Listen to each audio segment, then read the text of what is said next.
This YouTube channel does not promote any violent, harmful, or illegal activities. All content provided by this channel is meant for an educational purpose only.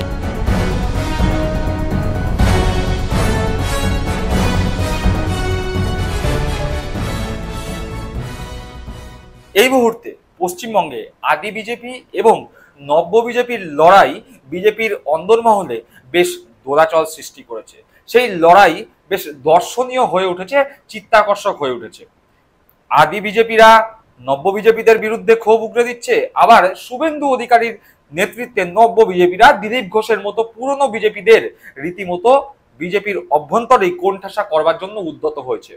এই নিয়ে যখন রাজ্য রাজনীতি বেশ সরগরম, ঠিক সেই মুহূর্তেই নব্য বিজেপি যারা রয়েছে সেই নব্য বিজেপির মধ্যে অন্যতম মুখ রুদ্রনীল ঘোষ, সেই রুদ্রনীল ঘোষের তকমাই কেড়ে নিচ্ছেন শুভেন্দু অধিকারী, আরো এক নব্য বিজেপি। ঘটনাচক্রে এই রুদ্রনীল ঘোষ এবং শুভেন্দু অধিকারী দুজনেই তৃণমূল কংগ্রেস থেকে বিজেপিতে গিয়েছিলেন। বিজেপিতে যাওয়ার পরে রুদ্রনীল ঘোষ, শুভেন্দু অধিকারী দুজনেই বিজেপির প্রতীকে প্রতিদ্বন্দ্বিতা করেছিলেন, ভোট যুদ্ধে অবতীর্ণ হয়েছিলেন। বর্তমানে শুভেন্দু অধিকারী বিরোধী দলনেতা, রুদ্রনীল ঘোষ জিততে পারেননি, কিন্তু সেই রুদ্রনীল ঘোষের তকমা ছিল বেশ ভালোই। ঠিক এই মুহূর্তে দাঁড়িয়ে এই নব্য বিজেপিদের মধ্যেও গন্ডগোল লাগার উপক্রম। এই রুদ্রনীল ঘোষের তকমাই কেড়ে নেয়ার জন্য সচেষ্ট শুভেন্দু অধিকারী। কি সেই বিষয়, সে নিয়ে আজকে আমাদের পর্ব। আপনারা দেখছেন বঙ্গচক্ষু ইউটিউব চ্যানেল, আমি প্রতিবেদক সায়ন্তন চক্রবর্তী। যারা প্রথমবারের জন্য এই চ্যানেলে এসেছেন তাদের কাছে অনুরোধ করবো চ্যানেলটিকে সাবস্ক্রাইব করে পাশে থাকা বেল বাটনটি প্রেস করে দেবেন, যাতে যখনই নতুন কোনো ভিডিও এই চ্যানেলে আসবে সরাসরি সেই নোটিফিকেশন পৌঁছে যাবে আপনাদের কাছে। চলুন আজকের পর্ব শুরু করা যাক। রুদ্রনীল ঘোষ। প্রথম দিকে রুদ্রনীল ঘোষ যখন পশ্চিমবঙ্গে পরিচিতি পেতে শুরু করে অভিনেতা হিসাবে, সেই সময় শোনা যায় বা তার ঘনিষ্ঠ লোকরা বলে সেই সময় তিনি বামপন্থী ছিলেন বা বাম সমর্থক ছিলেন। পরবর্তীকালে আমরা দেখতে পেয়েছি 2011-তে পশ্চিমবঙ্গে রাজনৈতিক পট পরিবর্তন হয়, তৃণমূল কংগ্রেস ক্ষমতায় আসে এবং তৃণমূল কংগ্রেস ক্ষমতায় আসার 2 থেকে 3 বছরের মধ্যে রুদ্রনীল ঘোষ গায়ের লাল রঙের জামাটি ছেড়ে তৃণমূল কংগ্রেসের সবুজ জামা পরে নেয়। ঠিক এইভাবেই চলছিল, বেশ কিছুদিন চললো। রুদ্রনীল ঘোষ তৃণমূল কংগ্রেসের যে 21শে জুলাই সভা, সেই সভা আলো করে বসে থাকলেন। বিভিন্ন রাজনৈতিক সভায় রুদ্রনীল ঘোষকে দেখা যেত, সেই ছবি এখনো পর্যন্ত গুগল সার্চ করলে পাওয়া যায়। সেই রুদ্রনীল ঘোষের 2019-এ লোকসভা ভোটের সময়ের যখন তৃণমূল কংগ্রেসের প্রায় ভরাডুবি হলো পশ্চিমবঙ্গের যে লোকসভা ভোট, সেখানে তার পরবর্তী সময় থেকেই রুদ্রনীল ঘোষের বেশ শ্বাসকষ্ট শুরু হলো। তৃণমূল কংগ্রেসে তিনি আর থাকতে পারলেন না, বিজেপিতে যোগদান করলেন। শুভেন্দু অধিকারীও তাদের মধ্যে অন্যতম, যারা তৃণমূল কংগ্রেস ছেড়ে বিজেপিতে গিয়েছিলেন। সেই শুভেন্দু অধিকারীও বিজেপিতে যোগদান করলেন। তার পরবর্তী সময় থেকে আমরা দেখেছি বিজেপিতে শুভেন্দু অধিকারী, রুদ্রনীল ঘোষ, অর্জুন সিং, সৌমিত্র খা, এরকম নানান তৃণমূল কংগ্রেস থেকে যাওয়া নেতারা একসঙ্গে একযোগে একটি জোটবদ্ধ হয়ে নব্য বিজেপির লবি তৈরি করলেন, যেই লবি বর্তমানে বঙ্গ বিজেপিকে গ্রাস করে ফেলেছে। তুলনায় আদি বিজেপিরা বেশ কোণঠাসা। এ অবধি তো ঠিকই ছিল, নব্য বনাম আদির লড়াই, খুবই স্বাভাবিক ব্যাপার।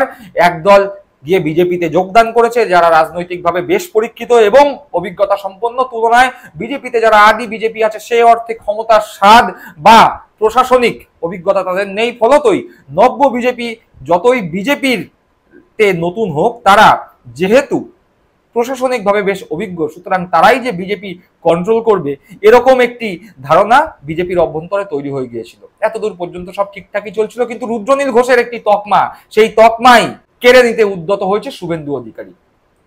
এই রুদ্রনীল ঘোষ একসময় সিপিএম সমর্থক, পরবর্তীকালে তৃণমূল, তারপরে আবার বিজেপি।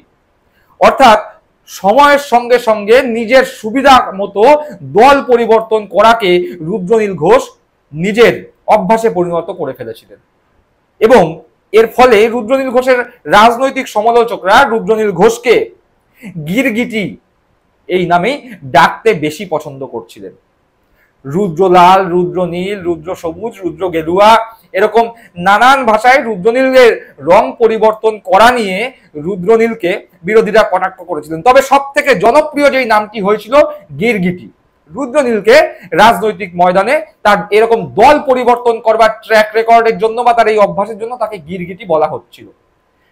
ঘটনাচক্রে শুভেন্দু অধিকারী রুদ্রনীলের এই গিরগিটি তকমাটাই কেড়ে নেওয়ার জন্য উদ্যত হয়েছে। কেন এ কথা বলছি? তার কারণ কিছুদিন আগে আপনারা জানেন যে মহেশতলায় একটি ঘটনা বা দুর্ঘটনা ঘটে গিয়েছে, যা আমরা কেউ চাই না। সেই ঘটনাকে কেন্দ্র করে রাজ্য রাজনীতি উত্তপ্ত হয়েছে, মহেশতলা উত্তপ্ত হয়েছে। আমরা দেখতে পেয়েছি অনেক অযাচিত ঘটনা ঘটে গিয়েছে এবং পশ্চিমবঙ্গের যে সমস্ত জায়গায় এই ধরনের অযাচিত ঘটনা ঘটছে, সেই সমস্ত জায়গার অযাচিত ঘটনাকে ধর্মীয় রূপ দিয়ে সেই ধর্মীয় মেরুকরণের রাজনীতি করে সেখান থেকে নিজেদের ফায়দা তোলবার জন্য সচেষ্ট শুভেন্দু অধিকারী। শুভেন্দু অধিকারী মহেশতলায় যেতে চেয়ে মহামান্য আদালতের কাছে আবেদন করেছিলেন। মহামান্য আদালত সেই আবেদনে সাড়া দিয়েছিলেন, কিন্তু বলেছিলেন যে শুভেন্দু অধিকারী যেতে পারে, কিন্তু সেখানে গিয়ে কোনো রকম উস্কানিমূলক মন্তব্য করা যায় না। শুভেন্দু অধিকারী মহেশতলায় গিয়েছিলেন, যদিও মহেশতলায় গিয়ে তিনি বিক্ষোভের মুখে পড়েছিলেন, কিন্তু বিক্ষোভের মুখে পড়ার পরেও তিনি সেখানে যান এবং ওই একই রকম ভাবে মমতা বন্দ্যোপাধ্যায় এবং অভিষেক বন্দ্যোপাধ্যায় যেরকম সমালোচনা করতে তিনি অভ্যস্ত, সেই সমালোচনা করেছেন। কিন্তু সব থেকে বড় ব্যাপার যে মহেশতলায় শুভেন্দু অধিকারী গেছে, তাতে রুদ্রনীল ঘোষের তকমা, যে গিরগিটি তকমা, তাতে কিভাবে টানা হ্যাচড়া হলো, সেটাই তো আসল কথা। এই মহেশতলায় যখন শুভেন্দু অধিকারী যায়, তখন এলাকার স্থানীয় মানুষরা শুভেন্দু অধিকারীকে বিক্ষোভ দেখায়। বিক্ষোভ দেখিয়ে নানান ভাষায় শুভেন্দু অধিকারীকে আক্রমণ করে এবং সেই আক্রমণের মুখে পড়ে শুভেন্দু অধিকারী সেখানে কিছুক্ষণ থেকে সেখান থেকে চলে আসেন। এবং যখন তাকে এরকম বিক্ষোভ দেখানো হচ্ছিল, তখন মহেশতলার রাস্তায় ছোটা হাতি, অর্থাৎ যেই ছোট ম্যাটাডোর গুলো, সেগুলো ঘুরছিল এবং তার মধ্যে বড় বড় পোস্টার লাগানো ছিল। সেই পোস্টারে গিরগিটির ছবি ছিল। ঘটনাচক্রে সেই গিরগিটির ছবি দেয়া থাকলেও সেখানে কারুর নাম করা ছিল না।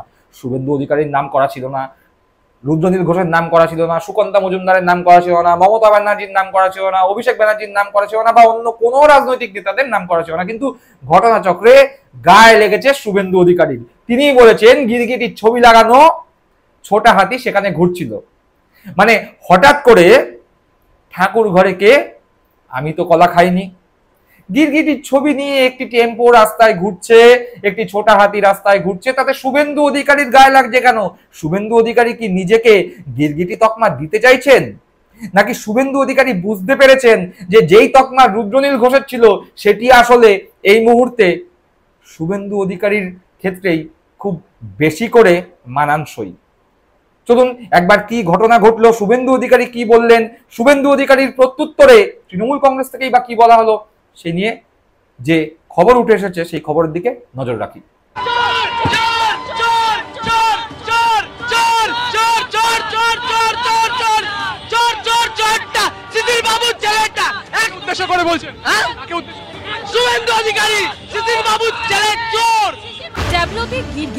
বেশ কিছু ম্যাটাডোর গাড়িতে, ছোট হাতি বলে ওকে, সেখানে কার্টুন এঁকেছেন এবং তোলাবাজ ভাইপো, কয়লা ভাইপো, তার বহু ছবি লাগানো হয়েছে। ভালোই হলো, চুরির মাল কিছু বেরিয়ে গেল।